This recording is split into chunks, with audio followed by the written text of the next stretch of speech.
Hey book lovers, Victoria here and you're watching My Books Me. Today I'm going to be sharing with you 25 bookish facts about me.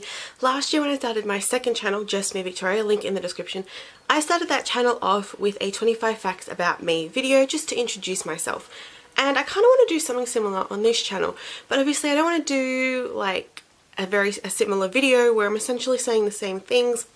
And I could essentially just re-upload that video on this channel. So I decided, since this is a booktube channel, that I would make all of these facts book orientated, and it is kind of hard to come up with 25 bookish facts that I think are interesting, and some of these are things I've mentioned in previous videos, but let's just go with it. So this is 25 bookish facts about me.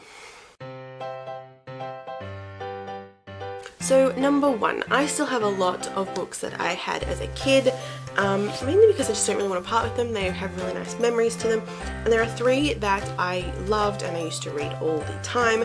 The first one is Bears in the Night by Stan and Jan Berenstain, however you want to say it, or Mandela Effect. Then there is Snow by Roy Mackay and P.D. Eastman.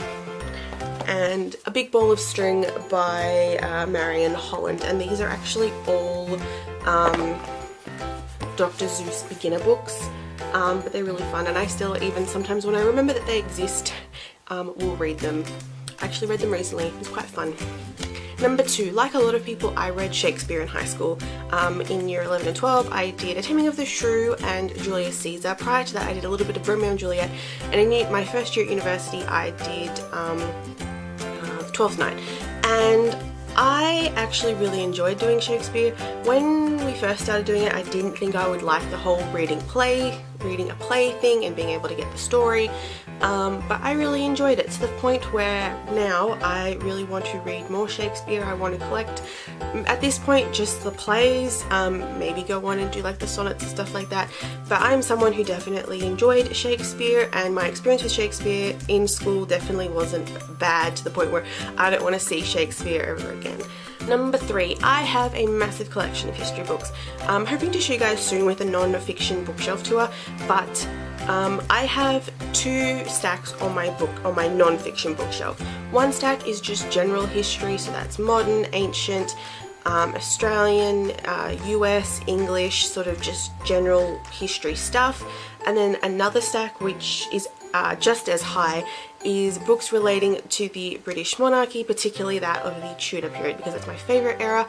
But yeah, I have way too many history books, and they're books that you're not necessarily going to pick up and read in one sitting cover to cover. They're more the books that you'll pick up and you'll read chapters here or there. So I don't know when I'm ever going to read them, but it's nice just to have them and make it look like I read quite a lot of books. Number four, this is probably something similar to a lot of people, but classic books scare me. They intimidate me. They're books that I don't easily pick up. Now, I've had to read a few classics for school and things like that, and it has never been bad. I've enjoyed the books to an extent. There was one that I didn't like too much, but other than that, like, they're all books that I have enjoyed reading, and they've made me want to read more classics, but not enough where I feel comfortable just picking up a classic whenever I feel like it. And it's mainly because I struggle, or I think I'm going to struggle, like getting into the writing style and the way things are written, like the different, because I'm like classics, they are different. They're not written in a way that we're used to. I just feel intimidated by picking them up and trying to read them. I own quite a number of classics that I really want to read, and there are a ton of classics out there that I do want to get to, but it's just I never have the urge, or the strong enough urge, to pick it up and start reading. Number five, similarly, I struggle to pick up big books. They intimidate me quite a lot, like I know they do for a lot of people. And I am someone who, I want to try and read as many books as I can and get through as many as I can in the quickest time as possible, which is probably not a good way to go about reading. But I will more likely pick up a book that's 350 pages or less, because I know I'll be able to get through it quite easily. Because if I pick up something that's bigger than that, I'm always looking at how much of the book I've got left and seeing that I'm not getting through it that quickly, and kind of, it's not a good way to go about reading. I need to change that, obviously, but it's just harder to get through it and to just feel like picking up a big book that I know is going to take me a while. In saying that though, this year I read in the space of a week 4 books over 500 pages long. Like, I read all 4 in a week. So, like, I know I can read bigger books. It's just, again, with the classics, I struggle to pick them up. They're not an easy thing that I can pick up. Number 6, my 2 favorite genres are contemporary and fantasy, and at the moment I am very much in a contemporary mood. I never really thought contemporary was like my go-to favorite genre. I always sort of focused on fantasy, but it's been more recently that I've discovered all these amazing contemporaries that I realized it's actually a genre I really like. Number 7, a genre or 2 genres that I did not think I would ever be interested in is horror and psychological thrillers.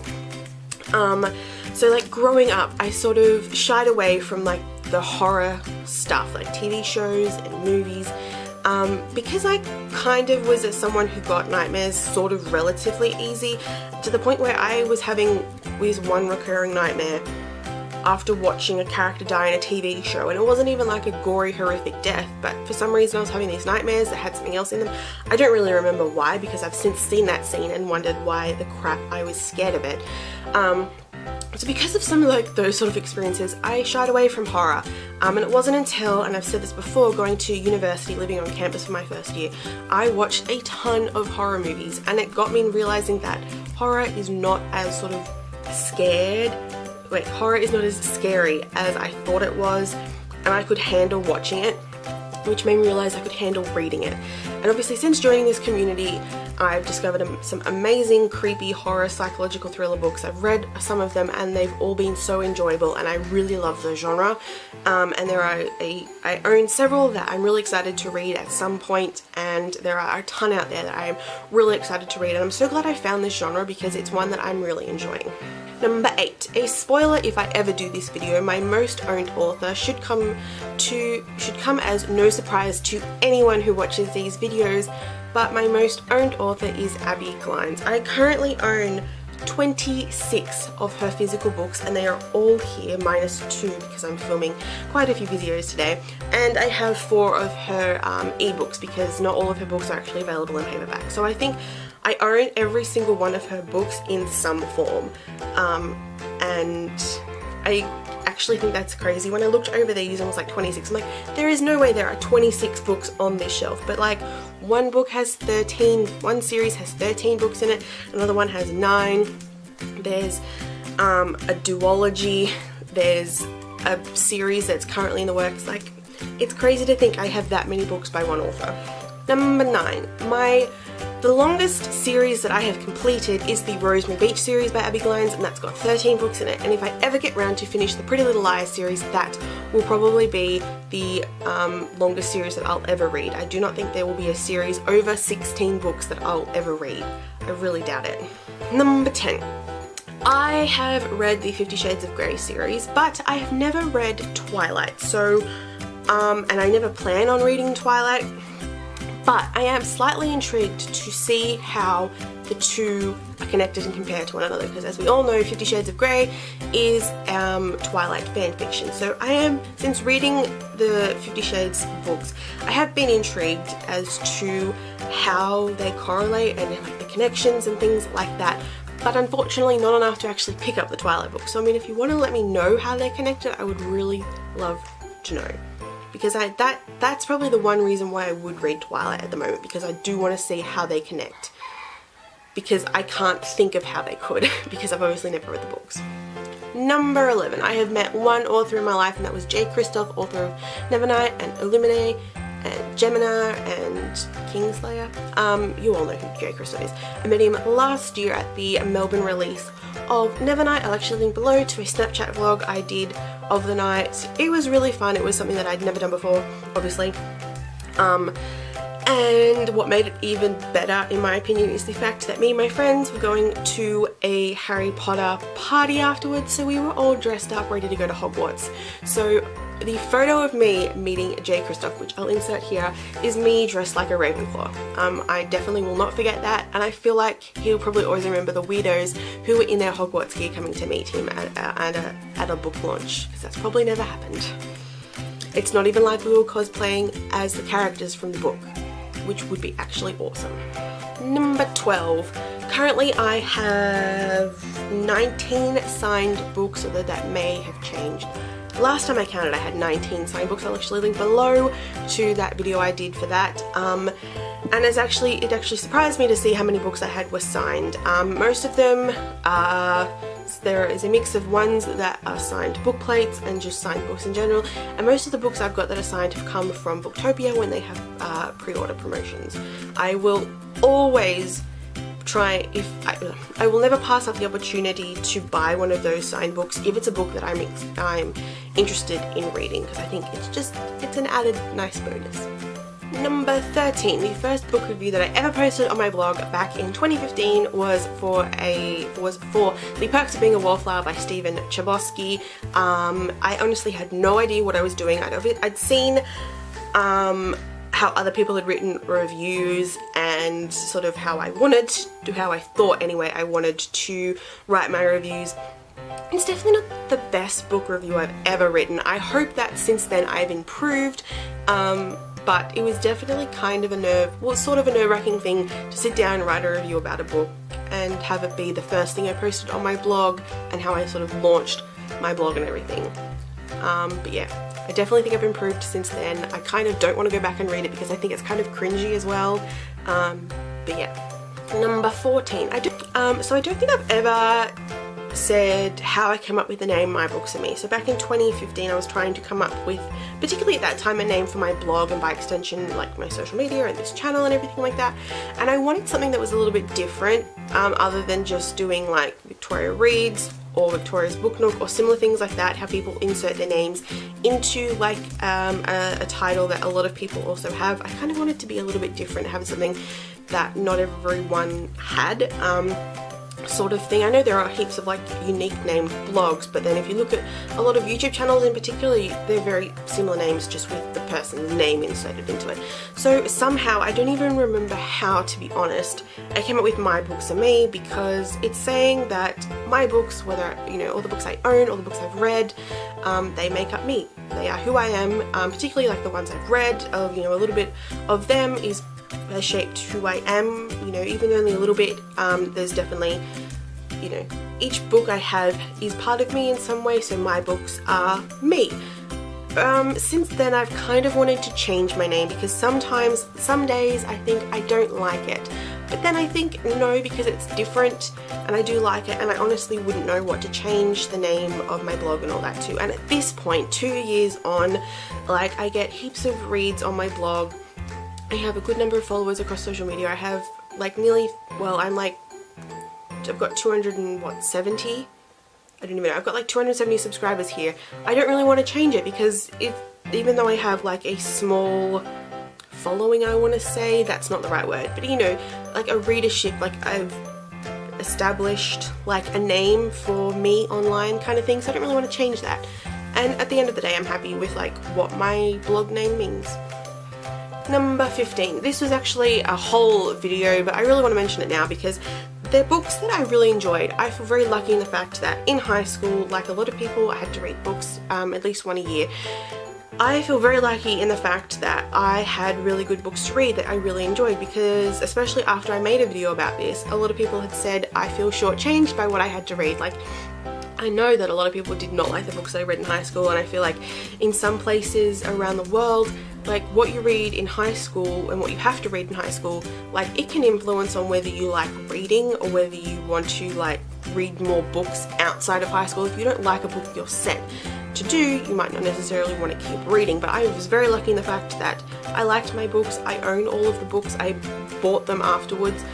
So in high school I read Hitler's Daughter by Jackie French, Hatchet by Gary Paulson, Tomorrow When the War Began by John Marsden, The Messenger by Marcus Zusak, and Frankenstein by Mary Shelley. I cannot for the life of me remember what I read in year 11, and I feel like I should, because it was like, you know, my final 2 years at high school we had major things, major projects and assignments to work on, and I cannot remember what I read in year 11. But I've enjoyed all of those books. Since then I've either reread them or I plan on rereading them. I definitely recommend them. I'll link below to that high school reads video, because I think I also, yeah, I talk about all those books and what they're all about, so if you're interested, go check that out. Number 16. a massive series here on BookTube that I feel like unites us all. I don't think I've seen anyone who's ever said I do not like these books. The Harry Potter series. I started reading Harry Potter in 2009. I was in year 8. It was the same year as The Half-Blood Prince came out, and I honestly don't remember how I got into the series to begin with. I'd seen all the movies and I was obsessed with the movies and I really wanted to read the books. I remember being in my high school library with one of my friends who had read the series, and she was also a massive fan, and I remember picking up the first book and I sort of looked at the first page and I started reading. I was like, this is, because obviously the first chapter is before, it's when Harry's left at the Dursleys, and it's stuff that you don't really get, at least that initial stuff you don't get to see in the movie. And I was like, this is different from the movie, and she's like, well duh. And I started reading the series, and I think I've read the first 2 or 3 books, and I'd been on eBay and someone was selling the entire set in the original Bloomsbury covers, which are what I like the most, so I ended up buying them and I read all of the books. I think I read the first 5, and then I started reading the 6th book and I saw Half-Blood Prince, and then finished reading the book. And the only movie that I got to see after I read the book was Deathly Hallows, and I remember especially when I went to go see it, I went to see it with my cousins, and on the way, because they live 2 hours away, we were going to stay with them for a while, and I remember on the way I was rereading Deathly Hallows, trying to get up to the point where we'd been told where the movie was going to split in half, and I remember being a chapter away and then seeing the movie and then reading that chapter of how that movie ended, and I was like, wow, I'm so excited. So I feel special in the fact that I was part of those group of fans and those readers who were reading the books while the movies were still being released. I kind of wish I discovered the series earlier and been part of the ones who were still reading it while the books were still being released, but I was definitely still part of that group, and that, I don't want to, not generation, but you know, that readership who was reading the books while the movies was coming out and while the series was still happening. And yeah, it's very special memories of my high school life. Number 17, yes. When it comes to the type of books I prefer, I definitely prefer paperback books. They are not only cheaper, but I find that they're just easier and more comfortable to read, and also they don't have an annoying dust jacket that gets in the way or I have to take off. I do own hardcover books, and honestly I applaud people who have a beautiful hardcover collection, mainly because you guys are spending so much money on books. And I think that's amazing. I wish I could do that, but at the end of the day I love a paperback. They just generally look nicer, I think. Number 18. And obviously I do prefer physical books over ebooks. I like being able to show off my collection, and I like being able to just look at the books I have on my bookshelves and pick one off. I love the smell of books, and I just like having a physical presence of books rather than, you know, opening up my iPad and going to my iBooks, my Kindle app, and just scrolling through all of the different covers. In saying that though, and I said this recently in a video, I am sort of getting into ebooks a little bit more because they are, in some cases, easier to read. But at the end of the day, if I like a book, if I've read a book as an ebook and I like the book a lot, if I can, I will end up then buying it as a physical book because I just want to add it to my collection. Number 19. Currently, and the numbers may be a little bit off, I currently own 520 books. That is all the books you see behind me, and this is literally the top shelf, so everything below me. I have 2 stacks of books here, I have a stack here, I have a small bookshelf just here with books stacked on top, and this isn't focusing. I have a bookshelf, a little one up on the wall up there. I have a ton of books over near my door. I have like my Harry Potter books with my Harry Potter collection, and I have books I have to read for uni at my desk. So I have a ton of books. That's a lot. Number 20. Of those 520 books I own, I have 309 unread books. Which is quite a lot. But this does not include the history non-fiction books. Again, as I said, they're books that you don't pick up really and read cover to cover. So I've took them off. There's probably only like 20 or 30 of them, but I took them off so I didn't really intimidate myself with those extra books. still $309 is a lot of fucking books. I really need to stop buying books, don't I? Number 21.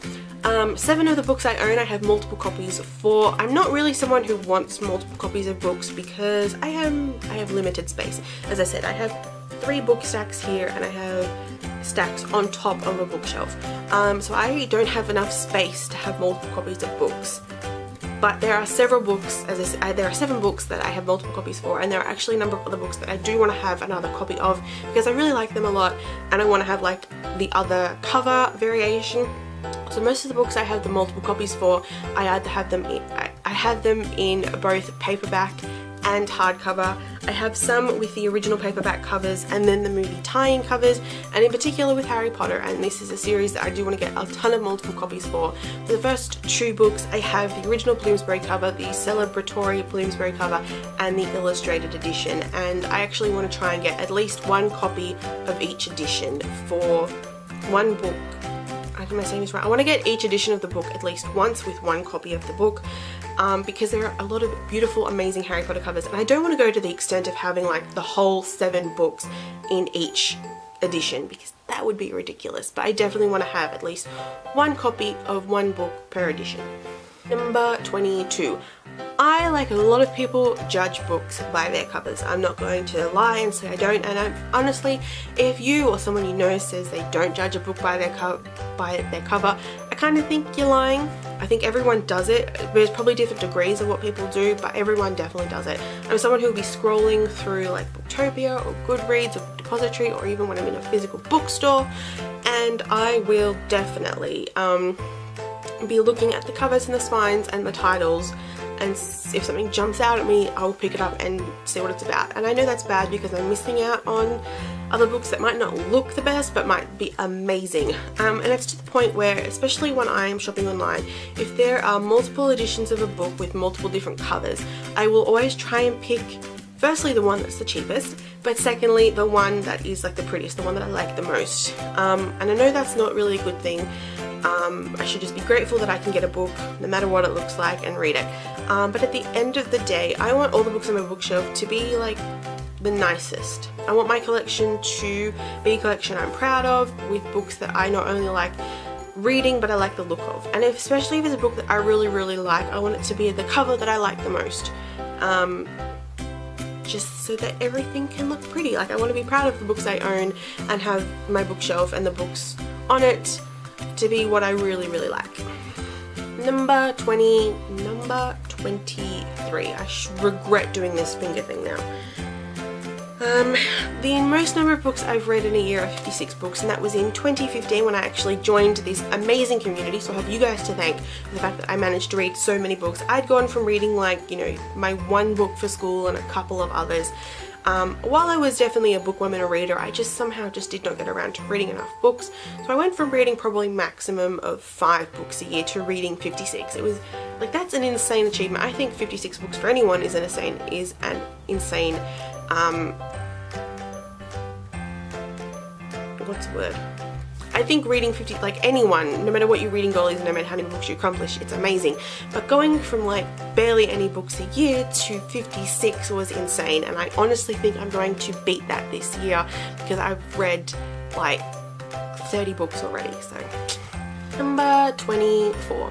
In high school, while everyone was obsessed with Twilight and the Vampire Diaries and vampires in general, I was not about that life, and I was reading books about angels and fallen angels, and although I didn't read many, I was still obsessed with them while everyone was with vampires. Like, I started reading the Hush Hush series and the Fallen series, and it was just, yeah, I just was not into the whole vampire thing. I definitely kind of want to see, like, maybe read 1 or 2 books, but I'm honestly not interested in vampires. Definitely more interested in angels and fallen angels. I was in a whole other paranormal ballpark. And finally, number 25, yeah. If you're out shopping with me and you ever lose me, go to your nearest bookstore or the book section of a store and save me, because I'm probably spending money I don't have and don't need to spend on books that I don't really need. So yeah, if you're ever out shopping, that is where you'll find me. Hope you guys learnt a little bit more about me, especially like book-wise. If you want to know more about me, then I will link below to my second channel, which is always in the description. If you want to go check that out and learn about me as a person. Hope you guys enjoyed this video. I definitely recommend doing either the 25 facts about me video or go a little bit deeper and 25 bookish facts about me, because I definitely think it's fun. 25 was probably a bit of a stretch. I feel like some of these aren't interesting facts, but anyway, hope you guys enjoyed this video and I'll see you guys next week with another one. Bye!